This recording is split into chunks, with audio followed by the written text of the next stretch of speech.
नमस्कार दोस्तों, रोचक कहानियाँ में आपका फिर से स्वागत है।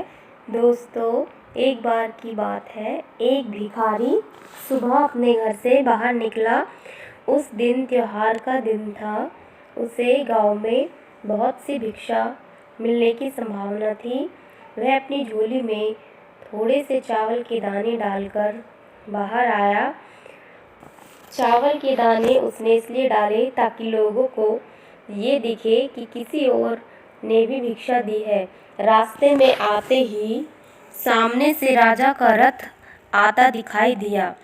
उसने सोचा, राजा से अच्छी भीख मिल सकती है। राजा का रथ उसके पास आकर रुक गया। उसने सोचा, धन्य है मेरे भाग्य, आज तक उसे कभी भी राजा से भीख नहीं मिली थी, क्योंकि हमेशा द्वारपाल उसे बाहर से ही लौटा देते थे।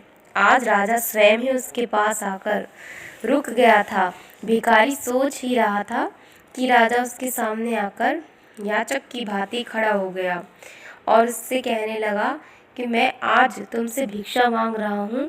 राजा ने उस भिखारी से कहा कि आज देश पर बहुत बड़ा संकट आया है, इसलिए ज्योतिषियों ने कहा है कि संकट से उभरने के लिए यदि मैं एक भिक्षु की भांति भिक्षा ग्रहण करके लाऊंगा, तभी इसका उपाय संभव है।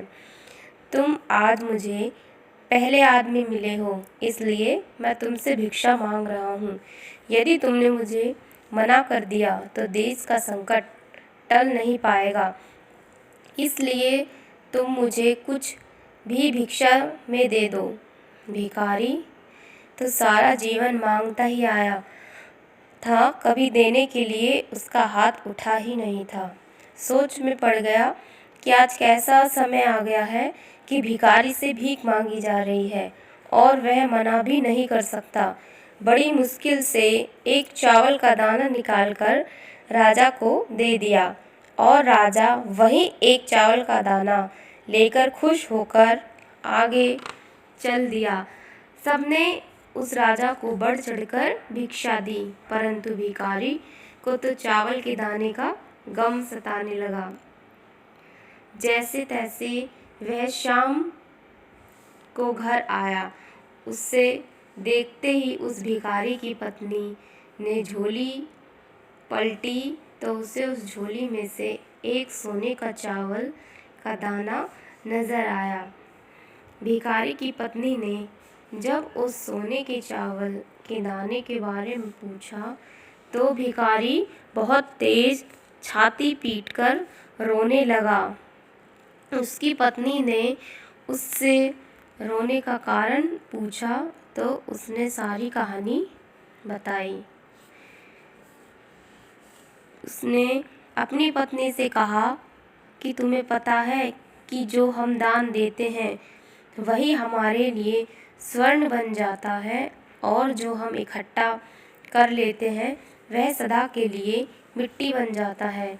मैंने सिर्फ एक ही चावल का दान दिया था और सिर्फ एक ही दाना मुझे सोने के रूप में प्राप्त हुआ, इसलिए ही मैं रो रहा हूँ। उस दिन से उस भिखारी ने भिक्षा मांगना छोड़ दिया और मेहनत करके अपने परिवार का भरण पोषण करने लगा।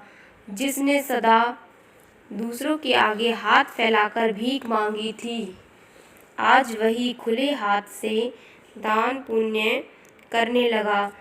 धीरे धीरे उसके भी दिन बदलने लगे और जो लोग सदा उससे दूरियां बनाया करते थे, आज वही समीप आने लगे। दोस्तों, इस कथा का यही सार है कि जिस इंसान की देने की प्रवृत्ति होती है उसे किसी चीज़ की कमी नहीं होती, और जिसे लेने की नियत होती है उसका कभी पूरा नहीं पड़ता। तो कैसी लगी आपको हमारी कहानी, और कहानी देखने के लिए हमारे चैनल को सब्सक्राइब करें। धन्यवाद।